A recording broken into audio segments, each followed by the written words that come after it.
Welcome to Ground Ruled Radio. My name is Matt. I'm going to be with you. I got Tiger in the studio with me. We're going to be doing this a lot. Now, this is our first podcast, and we want to say it's a fledgling business. We're going to have a ton of podcasts on this network. Check us out, groundruledradio.com. You can go to all the socials. All Ground Ruled is the socials name, so go check it out. Facebook, Twitter, Instagram, they're all up there. Follow us. What do you say? This is a show about nothing, so let's enjoy it. Here we go. You ready? My calculations are correct. You're gonna see some serious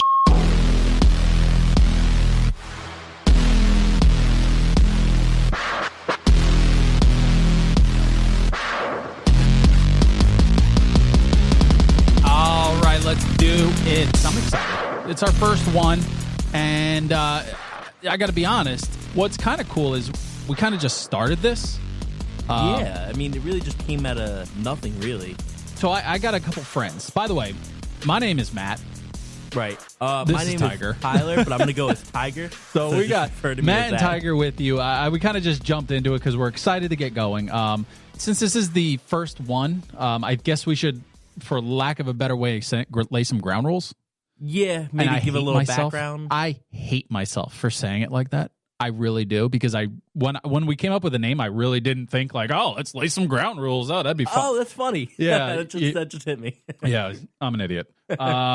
There will be no rhyme or reason to what we do. No. There will be times we're not talking about sports, and when I say that, a lot of times. I want to kind of stay away from very specific sports terms, so like you can listen back to all of these at one time without being bombarded with like a Super Bowl preview, listening to it 3 days after the Super Bowl. Right, You know? and we're also not experts either in nothing. We're We're experts in nothing. Yeah. Like we know a little about a lot, but not a lot about everything. Yeah, I agree with that. That's exactly us. I feel like that I just came up with the idea of the whole site. We know a little about a lot, but not a lot about anything. Right, So yeah. that's pretty much what it is. There's going to be a lot of stupid news like this one. Are you an Office guy? No, not at all. You've never watched The Office? Oh, like the show The Office? Yeah, Yes, yeah. I love The Office. I watched it about 6 times through. All right. So there's a guy in Minnesota that just had a real Office moment. One of my favorite parts is when Michael Scott's using a GPS. Yes, and he goes into the river. Yes. So there's a guy who was walking back drunk at 3 a.m. from a bar to his hotel in Minneapolis. Okay. And I guess his GPS told him to cross a river. That was it was frozen. So he started walking across it and fell through. Yeah, I mean, those ice, it's not real supportive when you try to walk across, especially drunk at 3 a.m. No, you're not light on your feet, as my wife has told me many a time as I'm dino clomping through the house. The kids are sleeping. Did he survive? Oh, yeah, he's good. Yeah, he's good. He has a mild case of hypothermia. Okay, just mild, though. I guess. I don't know. Is that a mild thing to have? I guess. I don't know. But they got him out of there about an hour later. GPS told him to cross the river. He fell through. What an idiot. Can you sue for that? I mean, I don't know. I guess it's like your own hazard kind of thing. Like, Right? you should know that maybe I shouldn't cross this river. But, I mean, coming home drunk at 3 a.m., no rules apply. Oh, no. I've done way stupider stuff. Yeah. I've climbed over a building because I didn't want to go around it. You know, Okay, the fire staircase. just go right across? Yeah, over a Yeah. food town. In college, I climbed up the ladder, walked across the roof, and then like finagled my way down the other end because, of course, there weren't stairs or a ladder on the other end. So I had to figure out how to get down 30 feet. Don't go for it. I don't know what I was more sore from drinking or more sore from a 30-foot fall. I mean, I've walked across ice before, not drunk, just, because you see ice there. Yeah, it's like, you why gotta, not? You got to do that like foot thing where you like Where you're clear off sliding some a of the little bit. snow a little bit, and you're like, yeah, this seems safe. No, he probably just gunned it. He saw the other side and was like, I can make it. I need to get back to my hotel. I don't think he gunned it. I think it was a drunken stumble, and then like you drink, so you're delayed, right? There was a moment that he heard that crack. Maybe not. Maybe he just went for it. Just him gunning it is just stumbling though. Maybe he just walked to the middle of the river where there was no ice. It just kept going. It No was like turning a back half at that frozen. point.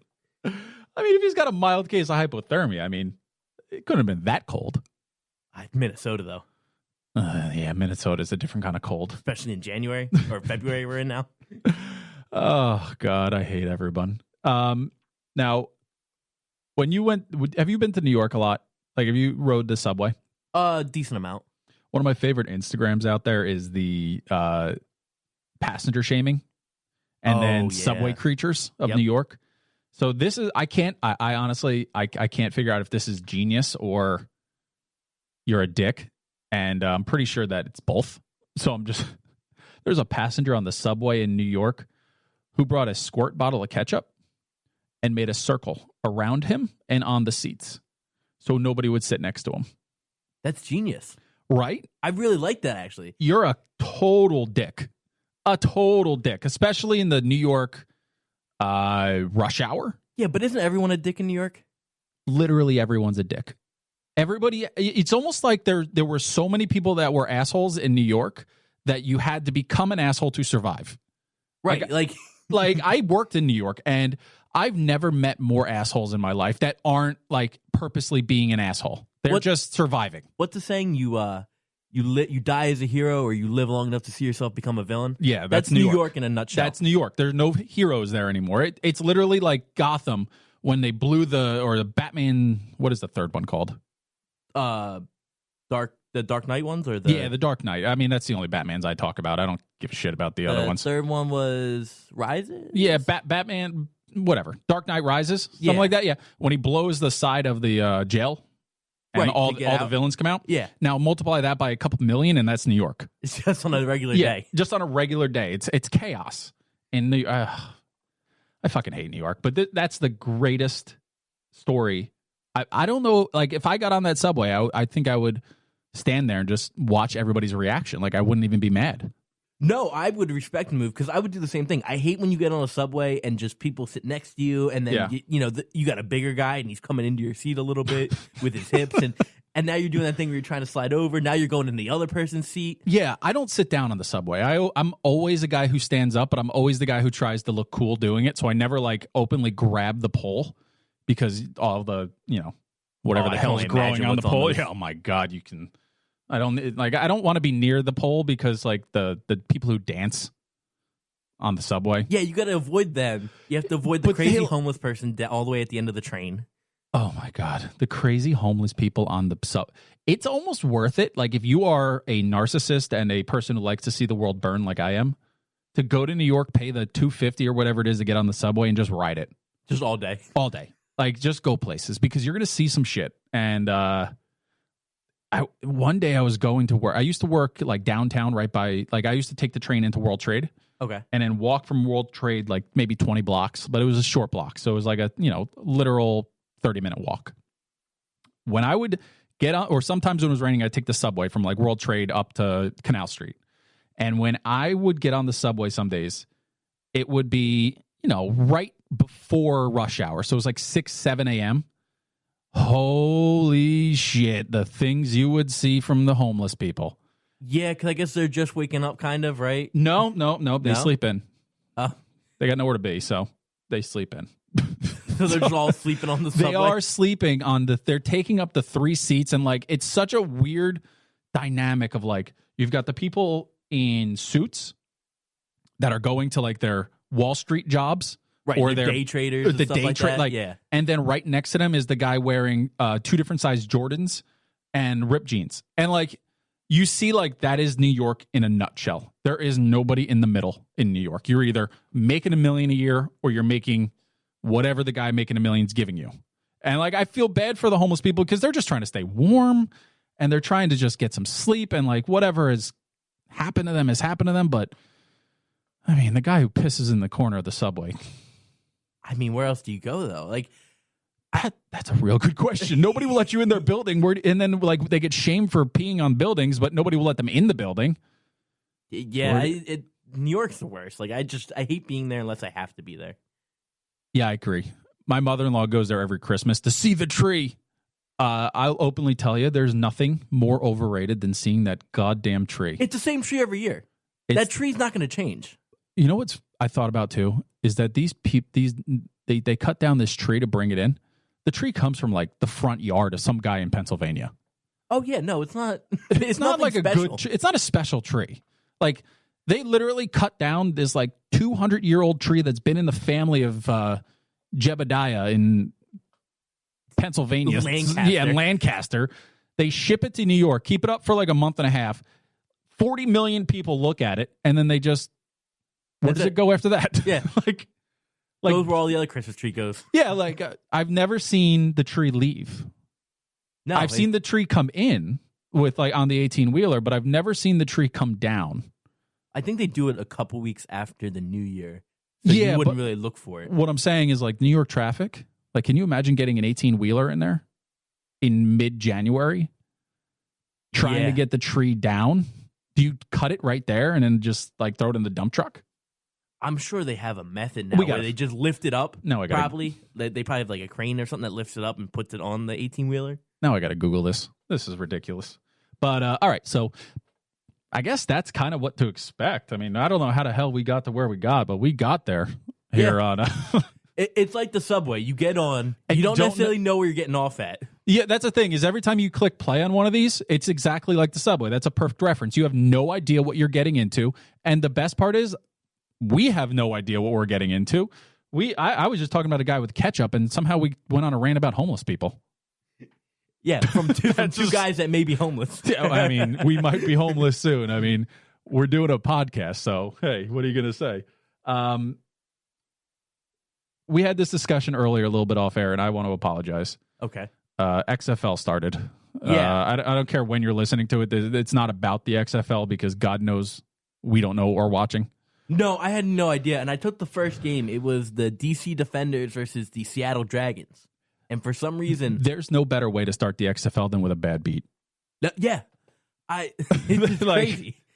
That over was 51.5, and it ended at what, 50? I think it ended at 51. It ended at 51, but they kicked the field goal to put it over. And the worst part is here's here's where the XFL is going to shine. They put the like over-unders and the spreads like on the score bug. So people are watching. There's no math involved. They have it there. They kick the field goal to make it like 31-22. That put it at over. 53, yeah. And they made the score bug said over. There's nothing more defeated when you have the under and you're just sitting there. Because unders, I think, were the play for most of that weekend. Yeah. Especially for the first week. And there were 7 minutes left. Yeah. And they were scoring at will at that time. And then a flag got thrown. Field goal comes off. I'm like, all right, well, they're just going to, whatever. Run 3 plays, kick another field goal. No. Nope. They fumbled. Or whatever they did. Inside the goal line. It was. Because I had the Defenders minus 8.5. Mm-hmm. So I'm sitting there, I think I needed one more score at this point, or the score to stay the same. And then they fumbled it and covered, and it was great for me because I didn't take the over-under. But for me, it was one of the greatest viewing experiences I think I've had all year long. I feel like bad beats are going to be what the XFL is. Oh, especially it's with going to be great because nobody knows what you're betting. You're betting on Landry Jones and Cardell, whatever the hell his name is. I think isn't Cardell Jones too? Cardell right? Jones, yeah. Yeah. He started. You're betting on a guy. The best quarterback in the league has played 12 games since high school. Yeah, that's the best quarterback in the league. And then don't forget, he's the Ryan Fitzpatrick of the XFL, by the way. Yeah. The journeyman guy who's just going to get it done for you. He's not going to go above and beyond, but he's going to get that 225 yards and a touchdown, and then that quarterback sneak at the one. I can't wait for the player props to come out. Yeah, I was looking for some, and there wasn't any available on the book that I used. That's because Vegas doesn't know who's on the teams. Yeah. I found out Joe Horn is still playing. Like a couple days, like as the game was happening, they're talking about Joe Horn. Oh, he wanted to run a hook route. Like, yeah, Joe Horn. That Joe Horn. And then they dig Jerry Glanville up from somewhere to coach a team. Like I know where they're getting these guys from, but it's crazy that everyone's all in. Bob Stoops, he's coaching the Dallas team, Dallas Renegades. Yeah, I haven't seen his name since he coached Oklahoma. Do we want to talk about that? About that whole debacle? Yeah. I mean, we can mention it real quick. So here's where the XFL also shines. Yeah, we have a group chat where we were just chatting about gambling. Like we do every day. And they were playing Tampa Bay, and somebody in the group was talking about how they were taking Tampa minus 9.5. No, they're playing St. Louis. So they're playing St. Louis minus 9.5. And I'm like, and all I hear it was like, Dallas is the team. Dallas is the team. Landry Jones is the face of the XFL. Yeah, this like and that. This is a guy that's won in the NFL. He's going to dominate these